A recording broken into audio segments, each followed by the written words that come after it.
Donc, salutations à tout le peuple musicien de la Terre. Aujourd'hui, le test des deux Govnor, donc la Govnor classique et la Govnor optimisée. Donc, je vais vous montrer la pédale déjà à quoi elle ressemble. Donc, comme la précédente, le boîtier n'est pas beaucoup plus sophistiqué.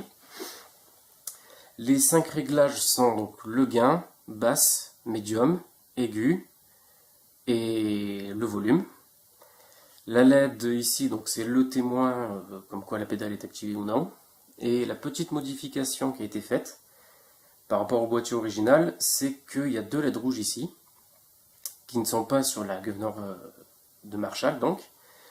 Et en fait, ces diodes normalement font partie du circuit qui est dans la pédale.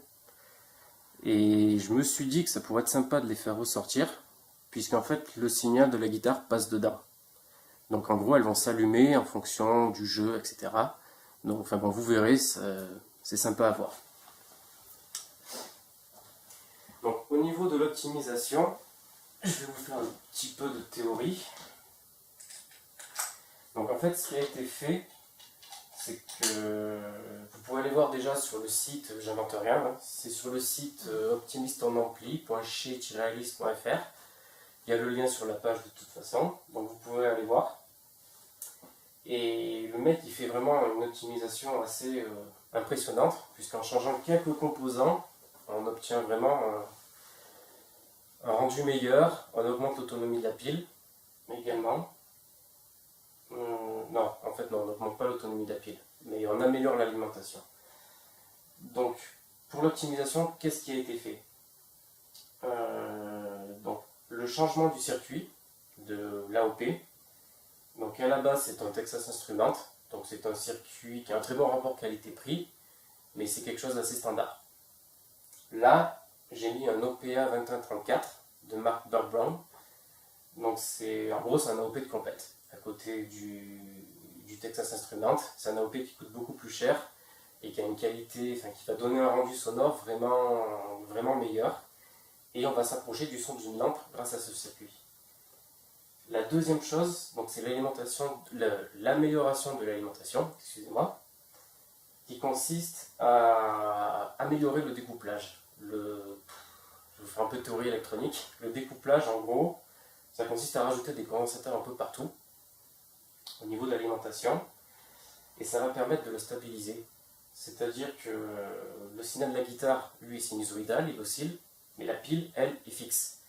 Donc il peut y avoir de temps en temps des demandes de courant très fortes, des pics de courant, et ces pics de courant peuvent affaiblir la pile, baisser même sa tension, et dans ce cas-là, on pourrait saturer plus facilement le signal, mais cette saturation n'est pas désirée. Donc on ajoute des condensateurs, qui sont en fait des réservoirs d'énergie, et c'est eux qui vont fournir la pêche nécessaire lorsqu'il y aura des demandes adéquates. Donc je vais m'arrêter là. Donc vous pouvez, donc toujours sur la page, vous verrez, il y a les schémas, c'est expliqué pour ceux qui connaissent un peu en électronique. Et sinon, sans tarder, on va passer au test. Alors, ce que je vais faire, c'est que en jouant, je vais changer sans m'arrêter pour essayer de voir la différence. Donc moi je l'entends un peu, mais je ne sais pas si vous, avec la qualité audio, je n'ai pas du matériel professionnel, donc je ne sais pas si ça va bien s'entendre. Et pour le différencier, donc dès que vous verrez la diode verte, c'est la Govnor classique, et la diode bleue, c'est la Govnor optimisée. Donc c'est parti.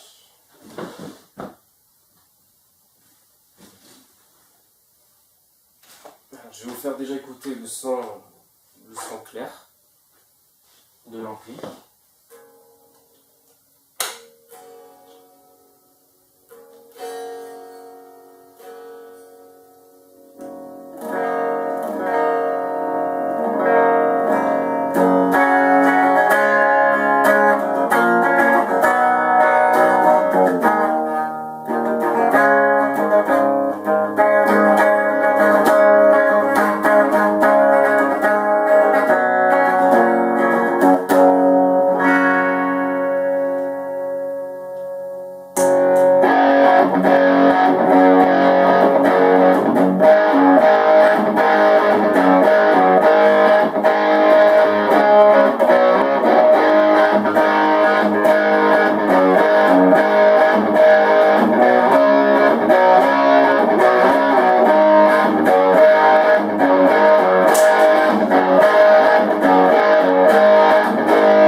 le son est très... c'est un overdrive, donc il y a beaucoup de grains, c'est très Marshall. Et donc ça sonne très vintage. On a des sons qui sont vraiment proches d'un ZZ Top ou quelque chose dans ce genre-là. D'ailleurs, je vais faire un petit réglage à la ZZ Top, histoire de voir ce que ça donne.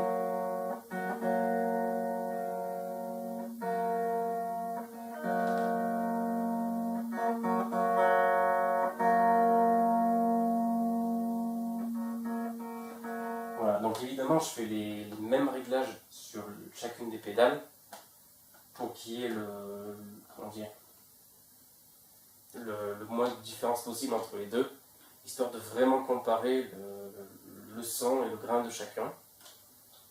Et encore une fois, j'espère que ça s'entendra avec la qualité d'enregistrement. Donc pour les réglages, donc le gain, je le mets à 12 heures. Les basses sont à 2h30, le médium à midi, les aigus à midi aussi. Et le volume, lui, je ne vais jamais bouger, il est aussi à 12 heures. Voilà, donc les deux pédales sont vraiment pareilles. Et ah oui, et ce qui est sympa aussi, vu que c'est une pédale entièrement analogique, c'est qu'on va pouvoir jouer sur les volumes de la guitare pour augmenter ou diminuer le gain de la pédale et pouvoir nuancer un peu le jeu. Donc si je veux faire par exemple un petit Lagrange de ZZ Top, voilà, je baisse le volume du micro-manche.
Voilà.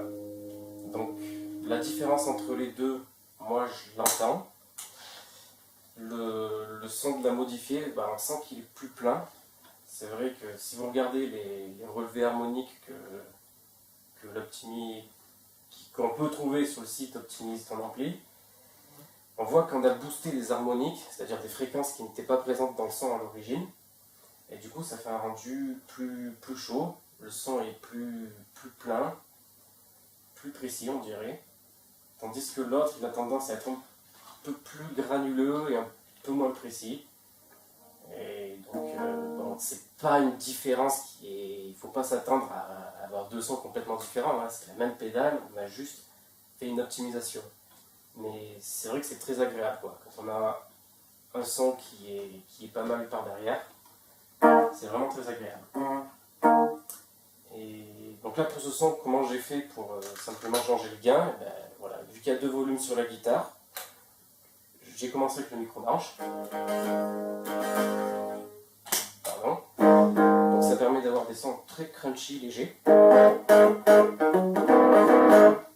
Et ensuite, il suffit de passer au micro-chevalet pour d'un coup avoir de la pêche.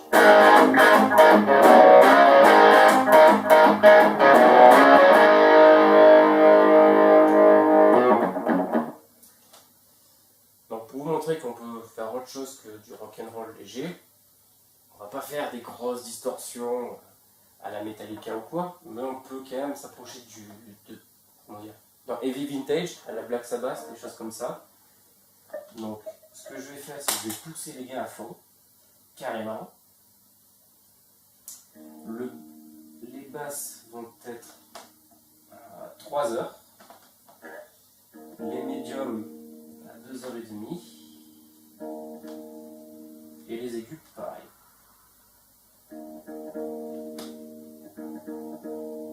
Non, pardon, les médiums à midi. Un peu moins de médium. Voilà. Donc là, avec le gain à fond, un peu moins de médium, en boostant un petit peu les basses et les aigus, on va avoir un son un peu plus heavy, un peu plus Black Sabbath, comme je disais.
C'est plus violent, on a beaucoup de sustain avec ce genre de réglage.